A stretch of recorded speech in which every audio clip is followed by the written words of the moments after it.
அகிலத்தை காக்கும் ஆதிநாதன் அதர்மம் பெருகும் போதெல்லாம் தர்மத்தை நிலைநாட்ட மகாவிஷ்ணு எடுத்த 10 அவதாரங்கள்.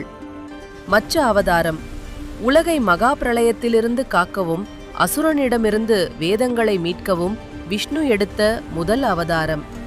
கூர்ம அவதாரம் தேவர்களும் அசுரர்களும் பார்க்கடலை கடைந்த போது மந்தரமலையை தாங்கி பிடிக்க ஆமையாக தோன்றினார். வராக அவதாரம் இரண்யாட்சன் என்ற அசுரன் பூமியை பாதாளத்தில் ஒளித்து வைத்தபோது வராகமாக உருவெடுத்து பூமியை தனது கொம்புகளால் மீட்டு வந்தார். நரசிம்ம அவதாரம் பக்தன் பிரகலாதனுக்காக தூணிலிருந்து தோன்றி இரணியகசிபுவை அழித்த அவதாரம்.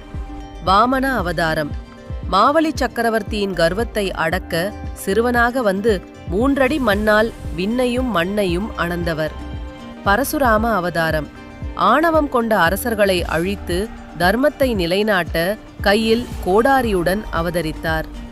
ராம அவதாரம் ஒரு மகனாக, கணவனாக, அரசனாக எப்படி வாழ வேண்டும் என்பதற்கு உதாரணமாக வாழ்ந்து ராவணனை அழித்தவர்.